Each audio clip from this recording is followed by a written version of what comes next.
ऐसे मेरे प्यारे छात्र छात्रों, आई होप कि आप अच्छे होंगे। आपकी जो स्टडी चलेगी काफ़ी बेहतरीन चलेगी। तो आज की इस क्लास में लेकर आए हैं क्लास 12th के फिजिक्स के इंपॉर्टेंट ऑब्जेक्टिव क्वेश्चन, जो आपके फाइनल बोर्ड परीक्षा के लिए काफ़ी इंपॉर्टेंट होंगे। तो इन सारे इंपॉर्टेंट प्रश्न को आप लोग अच्छे से देख लीजिए, क्योंकि इन सारे इंपॉर्टेंट प्रश्न से काफ़ी सारे क्वेश्चन जो है बिहार बोर्ड में आने का संभावना है, जो आपके फाइनल बोर्ड में जरूर से जरूर पूछा जाएगा। ठीक है, तो आपको जो है एक भी क्वेश्चन को नज़रअंदाज नहीं करना है और सारे प्रश्न को किसी भी हाल में देख लेना है और पढ़ लेना है, क्योंकि सारा प्रश्न आने वाला है। ठीक है ना।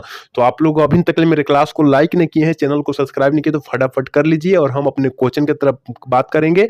और क्वेश्चन नंबर 1 क्या कर रहा है, देखिए, कह रहा है बेरवदार ठोस का उदाहरण कौन है, जल्दी से बतला दीजिए। 1 का ऑप्शन क्या हो जाएगा। यहाँ पर सीबीएसई बोर्ड वाले भी को अपना क्वेश्चन देखेंगे और बिहार बोर्ड वाले भी देखेंगे। ठीक है, तो कह रहा है बेरवदार ठोस का उदाहरण है। बेरवदार ठोस का मतलब, कहने का मतलब है अक्रिस्टलीय ठोस। ठीक है ना, अक्रिस्टलीय ठोस याद रखिएगा।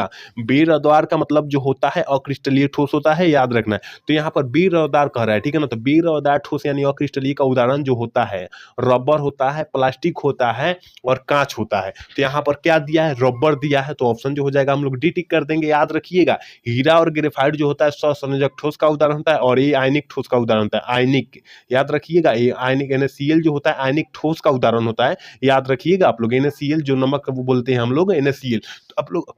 तो आप लोग सारे प्रश्न को अच्छे तरीका से आप लोग देखिएगा। ठीक है, चलिए क्वेश्चन नंबर 2 क्या कर रहा है, देखिए 2 नंबर क्वेश्चन करके घनाकार क्रिस्टल में ब्रेसिस जालकों की संख्या क्या होती है। और 2023 वाला परीक्षा में पूछा भी जा चुका है कि घनाकार क्रिस्टल में ब्रेसिस जालकों की संख्या जो होती है कितने होती है, तो 3 होती है। और याद रखिएगा ऑप्शन ये हो जाएगा। और आपके सेंटअप वाला एग्जाम में भी ये प्रश्न पूछा गया था। ठीक है ना, आप लोग दिए होंगे तो आपको पता ही होगा। ठीक है, चलिए क्वेश्चन नंबर 3 क्या कर रहा है मेरे भाई, कह रहा है कि घोलक के 1 केजी में उपस्थित घुलने के मोलों की संख्या को हम लोग क्या कहते हैं। और काफी इंपॉर्टेंट प्रश्न है। 1 केजी जब केजी में कहेगा तो मोलरता मारिएगा, और लीटर में जब कहेगा, लीटर में कहेगा तो अब क्या मोलरता मारिएगा। ठीक है ना, तो ये केजी जब कह रहा है तो मोलरता मारिएगा, ये ताप से स्वतंत्र होता है। याद रखिएगा आप लोग। ठीक है, तो ऑप्शन हम लोग फाइनली वी टिक करेंगे। याद रखिएगा आप लोग, एक भी क्वेश्चन को छोड़ना नहीं है और सारे क्वेश्चन को किसी भी हाल में किसी भी परिस्थिति में रट जाना है। ठीक है, चलिए 4 नंबर क्वेश्चन क्या कर रहा है, कह रहा है कि निम्नलिखित में से किसका हिमांक अनुमान सबसे अधिक होता है। तो आपको पता है कि सबसे अधिक जो होता है K2SO4 का होता है।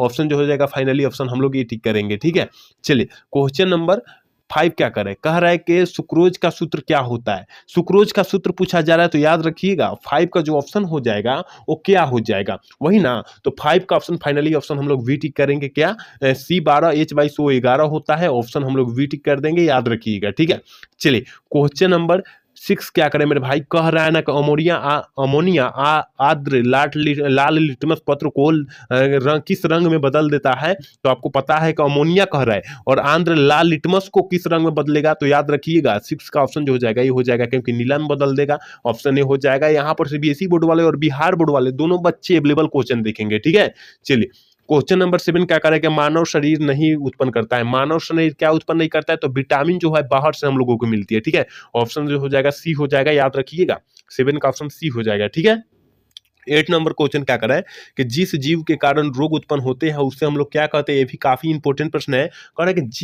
जिस जीव के कारण, ठीक है ना, जिस जीव के कारण रोग उत्पन्न होता है उसे हम लोग क्या कहते हैं। तो आपको पता है होगा कि पैथोनोजेन कहते हैं। ऑप्शन ए हो जाएगा। ठीक है, चलिए 9 नंबर क्वेश्चन क्या कर रहा है मेरे भाई, कह रहा है कि निम्नलिखित में से कौन ब्रॉड स्पेक्ट्रम एंटीबायोटिक नहीं है। एंटीबायोटिक नहीं है, एंटीबायोटिक जो होता है एक दवा का नाम होता है। ठीक है ना, एंटीबायोटिक जो होता है दवा का नाम होता है, वो नहीं है। कौन दवा नहीं है, तो याद रखिएगा 9 का ऑप्शन सी हो जाएगा, पेनिसिलिन हो जाएगा। ऑप्शन सी हम लोग टिक कर देंगे। चलिए 10 नंबर क्वेश्चन है, 10 नंबर क्वेश्चन करके संक्रमण तत्व को और किस नाम से जाना जाता है। और एक काफी इंपॉर्टेंट प्रश्न है 2025 के परीक्षा के व्यू से, कि संक्रमण तत्व को और किस नाम से हम लोग जानते हैं। तो डी ब्लॉक के तत्वों को नाम से जानते हैं। ऑप्शन जो हो जाएगा सी हो जाएगा। फाइनली ऑप्शन हम लोग सी टिक करेंगे। एक बार सारे बच्चे क्लास को लाइक करेंगे, चैनल को सब्सक्राइब कर लेंगे और अपने दोस्त के पास शेयर भी करेंगे, वो भी क्लास का भरपूर लाभ उठाए। ठीक है, चलिए 11 नंबर क्वेश्चन क्या करें मेरे भाई, करेगा आयनीकरण का सिद्धांत किसने दिया। आयनीकरण कह देगा ना, आयनीकरण कहेगा तो मारना है आंख मूंद करके आर्हेनियस मार देना है।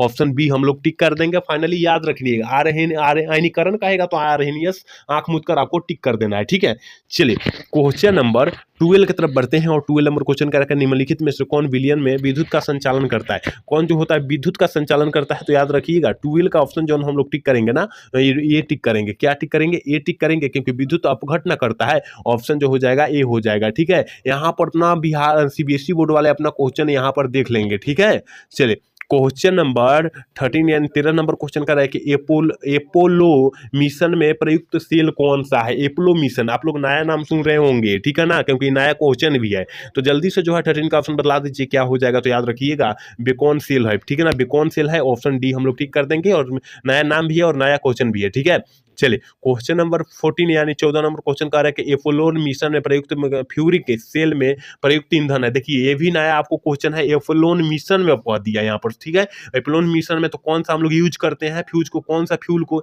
हम लोग यूज करते हैं, तो याद रखिएगा 14 का यानी 14 का ऑप्शन जो हो जाएगा बी हो जाएगा, H2+O2। ठीक है ना, ऑप्शन बी हम लोग टिक कर देंगे। चलिए क्वेश्चन नंबर 15 का गैल्वेनिक सेल में एनोड होता है। गैल्वेनिक सेल में एनोड क्या होता है, तो याद रखिएगा गैल्वेनिक सेल में एनोड जो होता है ऋणात्मक इलेक्ट्रोड होता है। ऑप्शन ए हो जाएगा, याद रखिएगा आप लोग। चलिए 16 नंबर क्वेश्चन क्या करें, निम्नलिखित में से कौन अनुषंग गुणधर्म है। कौन अनुषंग गुणधर्म का उदाहरण है, तो आपको पता है कि हिमांक का अवनमन और होता है, प्राशन दाब होता है और क्वथनांक का उन्नयन होता है। ये जो होता है अनुषंग गुणधर्म का उदाहरण होता है। तो यहाँ पर तक क्या दिया है, अनुषंग गुणधर्म का उदाहरण पूछा जा रहा है, प्राशन दाब हो जाएगा। ऑप्शन जो हो जाएगा 16 का ऑप्शन जो हो जाएगा डी हो जाएगा, याद रखिएगा आप लोग। ठीक है, चलिए क्वेश्चन नंबर 17 देखते हैं। कि पहाड़ों पर जल का क्वथनांक कम हो जाता है, क्यों?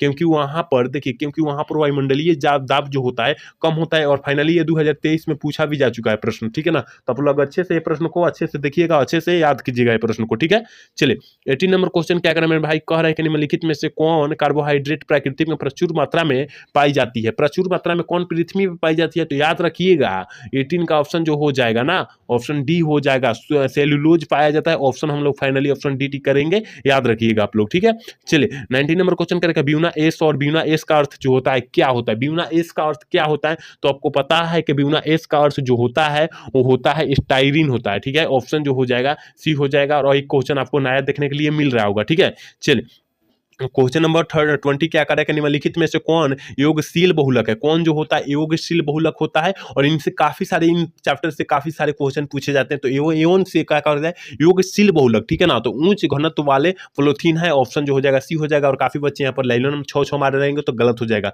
भाई। उसमें देखिएगा ऑप्शन सब में दिया होता है लाइलॉन 6। अगर उस चैप्टर में आप लोग जाकर पढ़िएगा, ये 14 चैप्टर का, शायद 14 चैप्टर का एक क्वेश्चन है। और 14 चैप्टर का क्वेश्चन में खाली इसी तरह देता है, ऑप्शन सेम देता है और क्वेश्चनवा केवल बदलते रहता है। तो वहां काफी बच्चे कंफ्यूज आ जाते हैं और छोड़ भी देते हैं। ठीक है ना, तो आपको छोड़ना नहीं है, अच्छे से क्वेश्चन को पकड़ में आ जाना है और आप लोग मार देंगे वहां पर। ठीक है, 21 नंबर क्वेश्चन क्या करेगा, किसी पदार्थ की अभिक्रिया की दर निर्भर करती है, किस पर करती है, तो याद रखिएगा 21 का ऑप्शन जो हो जाएगा डी हो जाएगा, सक्रिय मात्रा पकड़ती है। ऑप्शन डी हम लोग फाइनली टिक करेंगे। ठीक है, चलिए 22 नंबर क्वेश्चन क्या कर रहा है, देखिए कह रहा है कि किसी रासायनिक अभिक्रिया का वेग स्थिरांक निम्नलिखित में से किस पर निर्भर करता है।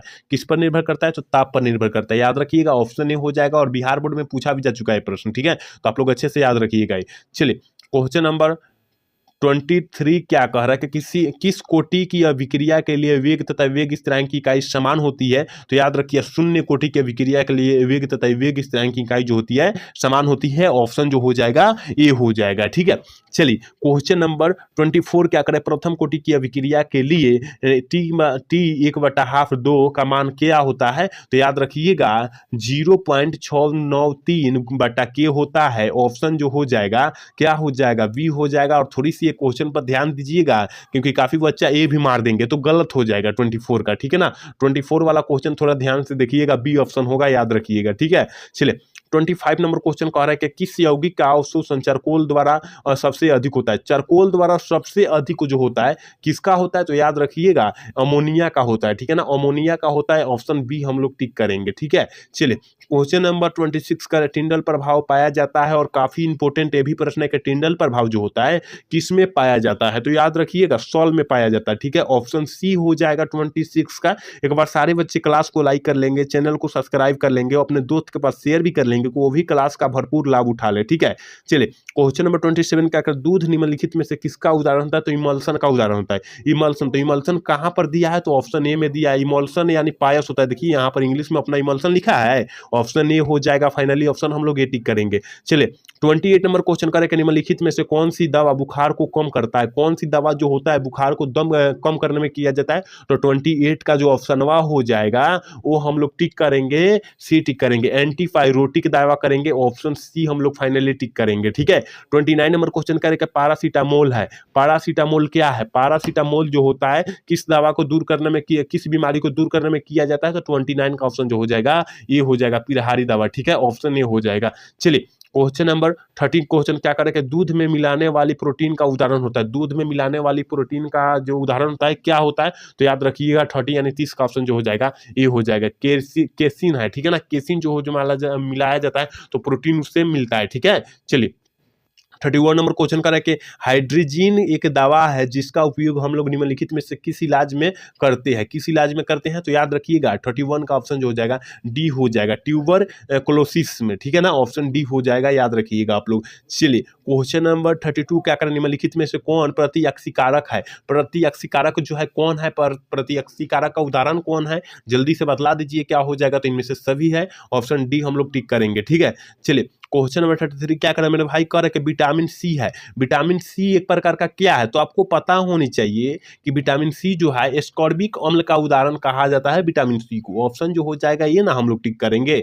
चलिए क्वेश्चन नंबर 34 क्या कर रहे हैं कि ग्लिसरॉल है। ग्लिसरॉल क्या है? तो याद रखिएगा कि ग्लिसरॉल एक प्रकार का जो है ना वो क्या है, ट्राईहाइड्रिक एल्कोहल है। ऑप्शन डी हो जाएगा 34 का। ठीक है, 35 नंबर क्वेश्चन क्या कर रहा है कि इंजाइम क्या है? इंजाइम क्या है? तो याद रखिएगा इंजाइम एक प्रकार का मेरे भाई प्रोटीन है। इंजाइम क्या है? प्रोटीन है। ऑप्शन जो हो जाएगा सी हो जाएगा। और काफी सारे इंपॉर्टेंट क्वेश्चन है, काफी सारे इंपॉर्टेंट क्वेश्चन है और इन सारे इंपॉर्टेंट क्वेश्चन को अच्छे तरीका से आपको देख लेना है और अच्छे तरीका से मार देना है, क्योंकि सारा प्रश्न बिहार बोर्ड से रिलेटेड होंगे और बिहार बोर्ड में पूछे जाने की संभावना काफी ज्यादा होंगे, इसलिए आपको जो है सारे प्रश्न को काफी ज्यादा फोकस करना होगा। ठीक है, चलिए 36 नंबर क्वेश्चन क्या कर रहा है और 36 नंबर क्वेश्चन कर रहा है ना, ग्लेना किसका अयस्क होता है? तो ग्लेना जो अयस्क होता है पीवी का अयस्क होता है। ऑप्शन जो हो जाएगा 36 का ऑप्शन जो हो जाएगा क्या हो जाएगा, वी हम लोग टिक कर देंगे। 37 नंबर क्वेश्चन की तरफ बढ़ते हैं और 37 नंबर क्वेश्चन क्या करें, हमेशा स्वतंत्र अवस्था में क्या पाया जाता है? तो आपको पता है कि हमेशा स्वतंत्र अवस्था में जो पाया जाएगा वो हो जाएगा सोना,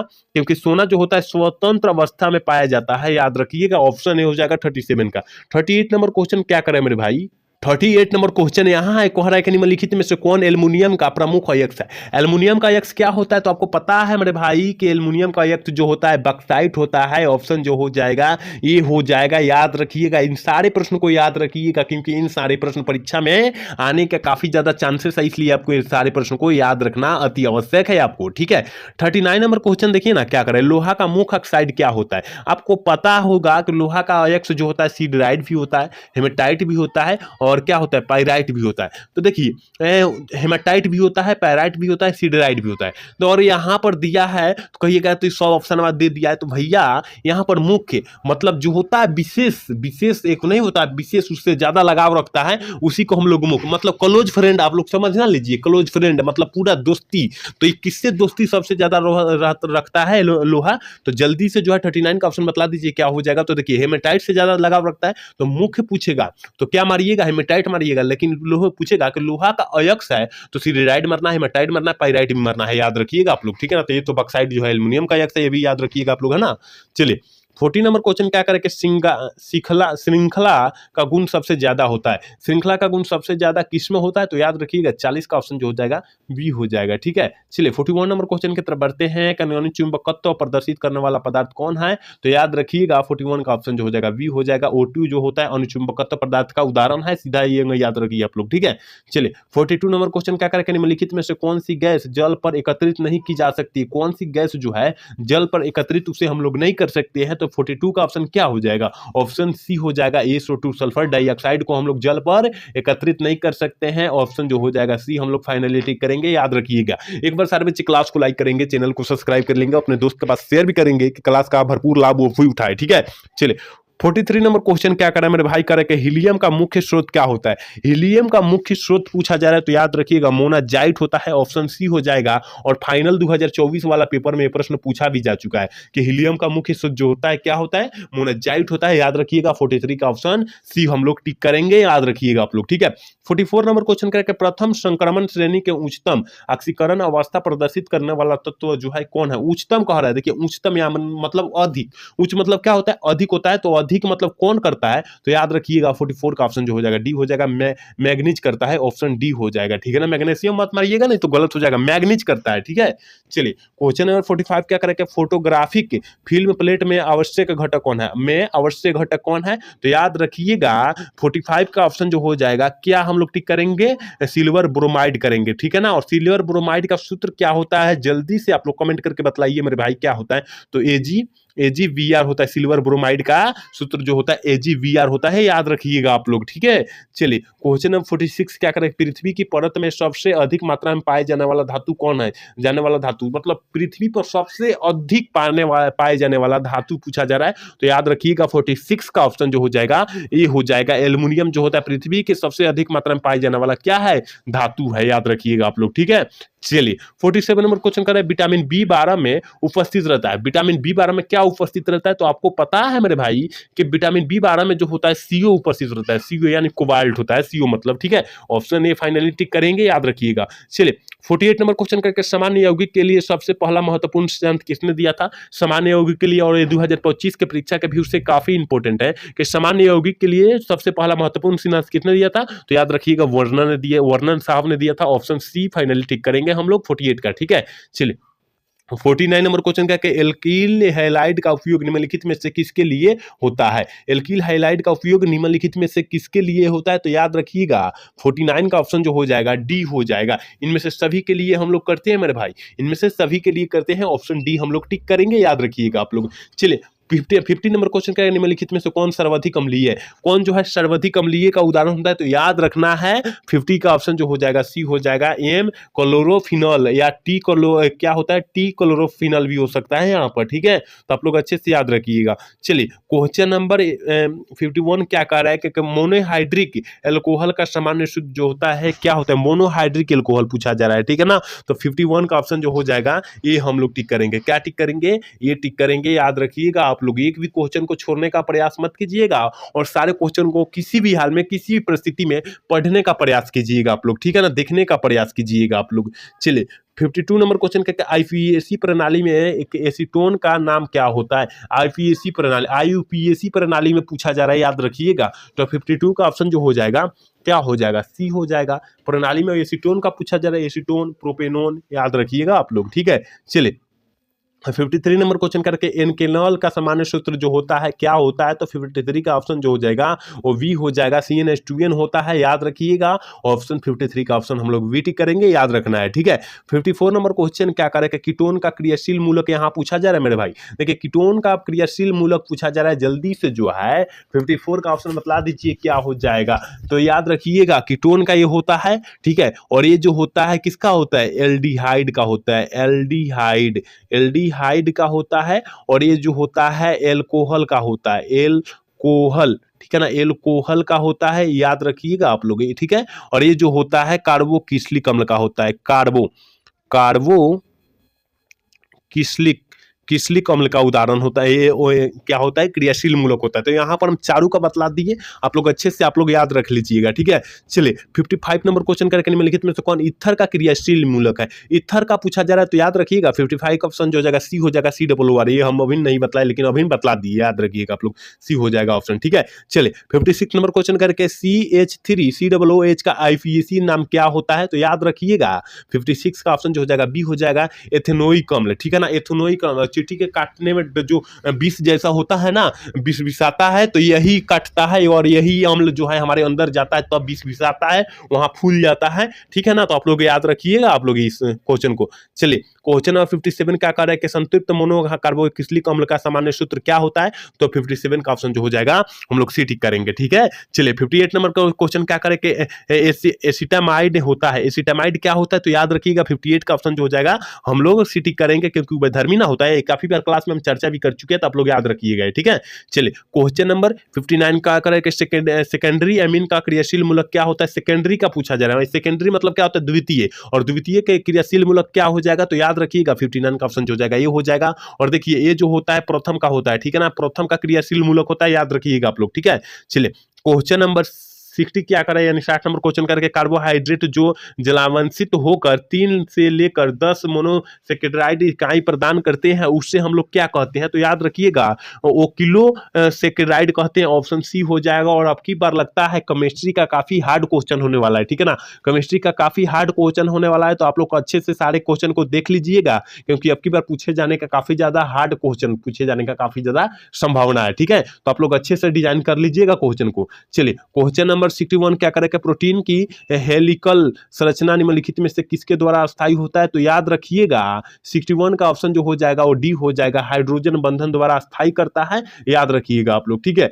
चलिए क्वेश्चन नंबर 62 क्या करे मेरे भाई, करे कि अवार्चिन आवर्त सारणी के किसने बनाया था, अवार्चिन ने किसने आवर्त सारणी को किसने बनाया था, तो याद रखिएगा 62 का ऑप्शन जो हो जाएगा डी हो जाएगा, इनमें से कोई नहीं, तो कोई बनाया होगा ना, तो यहाँ मिडलिव के आवर्त सारणी जो बनाया, अवार्चिनी का आवर्त सारणी जो बनाया गया था वो बनाए थे, कौन बनाए थे, मोस्ले साहब ने बनाए थे, ठीक है ना, मोस्ले साहब ने बनाए थे, याद रखिएगा ऑप्शन जो हो जाएगा इसका डी हो जाएगा। लेकिन पूछेगा तो आप लोग मार दीजिएगा कि मोस्ले साहब ने, ठीक है ना, मोस्ले साहब अगर दिया रहेगा तब मारिएगा। चलिए 63 नंबर क्वेश्चन का निम्न में से कौन क्षारीय भूमि तत्व है, कौन जो है क्षारीय भूमि तत्व का उदाहरण है, जल्दी से जो है 63 का ऑप्शन बतला दीजिए क्या हो जाएगा। और क्षारीय भूमि की बात किया जा रहा है तो सोडियम हो जाएगा, ऑप्शन बी हो जाएगा, ठीक है। चलिए क्वेश्चन नंबर 64 क्या करे कि एग्रोगाड्रो बराबर होता है कितने के बराबर होता है, तो याद रखना है कि एग्रोगाड्रो बराबर संख्या बराबर जो होता है, याद रखिएगा 64 का जो ऑप्शन हो जाएगा, 64 का जो ऑप्शन हम लोग टिक करेंगे वो बी टिक करेंगे 6.00023 गुने 10 के पावर 23, याद रखिएगा ऑप्शन हम लोग वी टिक करेंगे। चलिए क्वेश्चन नंबर 65 क्या करें, सीएनजी में मुख्यतः रूप में होता है, सीएनजी मुख्य किस रूप में होते हैं, तो याद रखिएगा सीएनजी गैस है एक प्रकार का, और ये गैस का उपयोग ज्यादा करके अब चल रहा है, हम लोगों को देहात में भी देखने के लिए मिल रहा है, ठीक है ना, और ज्यादा करके दिल्ली में है सीएनजी गैस का उपयोग करते हैं, ठीक है ना। और 65 का ऑप्शन क्या हो जाएगा, तो याद रखिएगा मेरे भाई 65 का ऑप्शन जो हो जाएगा ये हो जाएगा, क्योंकि मीथेन गैस के रूप में होता है, याद रखिएगा ऑप्शन ये हो जाएगा 65 का।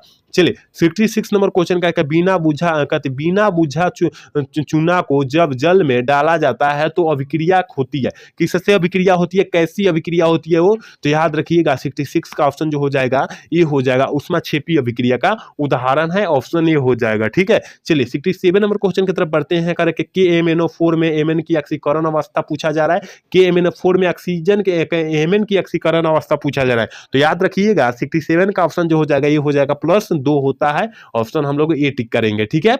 चलिए 68 नंबर क्वेश्चन करें कि निम्नलिखित में से कौन हाइड्रोजन बंधन नहीं बनाता है, कौन हाइड्रोजन बंधन नहीं बनाता है, तो याद रखिएगा HCl मतलब हाइड्रोक्लोरिक अम्ल जो होता है हाइड्रोजन बंधन नहीं बनाता है, ऑप्शन सी हम लोग टिक करेंगे 68 का। एक बार सारे बच्चे क्लास को लाइक करेंगे, चैनल को सब्सक्राइब करेंगे, अपने दोस्त के पास शेयर भी करेंगे, वो भी क्लास का भरपूर लाभ उठाए, शेयर करना मत भूलिएगा मेरे भाई, ठीक है ना। और 69 नंबर क्वेश्चन क्या करें कि रवद्दार ठोस है, रवद्दार ठोस का मतलब क्या होता है, पहले ही क्वेश्चन बतलाए थे कि बेरवद्दार ठोस का मतलब होता है अक्रिस्टलीय ठोस, और रवद्दार ठोस का मतलब होता है क्रिस्टलीय ठोस। तो यहाँ पर रवद्दार पूछा जा रहा है, इसका मतलब क्रिस्टलीय ठोस, यहाँ क्रिस्टलाइन है कह रहा है ना, देखिए क्रिस्टलाइन सोल्डिजिक, ठीक है ना, सोल्डिज, तो जल्दी से जो है बतला दीजिए, मतलब सोल्ड मतलब ठोस होता है, ठीक है ना, और जी क्या है, तो याद रखिएगा रवद्दार ठोस है, रवद्दार ठोस क्या है, कौन सा है, तो याद रखिएगा हीरा और ग्रेफाइट जो होता है रवद्दार ठोस का यानी क्रिस्टलीय ठोस का क्रिस्टलाइन ठोस का उदाहरण होता है, और जो होता है कांच रबर प्लास्टिक जो होता है बेरवद्दार ठोस यानी अक्रिस्टलीय ठोस का उदाहरण होता है। तो आप लोग अच्छे से याद रखिएगा, रवद्दार किया है तो हीरा और ग्रेफाइट मार देंगे, लेकिन यहाँ हीरा दिया है तो हीरा मारेंगे, ऑप्शन ए टिक करेंगे, ठीक है ना। तो आप लोग अच्छे से प्रश्न को याद रखिएगा, क्योंकि ऐसा प्रश्न ये 2 से 3 देखने के लिए आपको परीक्षा हॉल में मिलेगा ही मिलेगा, ठीक है। और आज के क्लास के लास्ट क्वेश्चन यानी 70 नंबर क्वेश्चन है, एफसीसी जालक में परमाणुओं की संख्या कितनी होती है, तो याद रखिएगा एफसीसी कह रहा है ना, तो याद रखिएगा कितना 4 हो जाएगा, ऑप्शन बी हो जाएगा। और क्या थी एससीपी कहेगा, एससीपी कहेगा, एससी में परमाणुओं की संख्या कितना हो जाएगा, 6 हो जाएगा, ये भी आप लोग याद रखिएगा। अगर एससीपी कहेगा तो इसमें 6 मारिएगा, यहाँ एफसीसी कहा तो 4 मारना होगा, ठीक है ना। तो आप लोग अच्छे से इस 70 प्रश्नों को याद कर लीजिएगा, क्योंकि 70 प्रश्न बिहार बोर्ड से काफी रिलेटेड था, जिसके कारण हम आपको क्या किए बतला दिए, और आपको वो अब एक एगो एथी है कि आप लोग अच्छे से इसको रट जाइए, ठीक है ना। एगो आपके पास टेंशन है कि आप लोग अच्छे से इसको देखकर और रट जाइए, ठीक है ना। और आज का क्लास कैसा लगा आप लोग कमेंट करके जरूर बताइएगा। अच्छा लगा होगा तो चैनल को सब्सक्राइब और लाइक करना ना तो भूलिएगा। जय हिंद, जय भारत।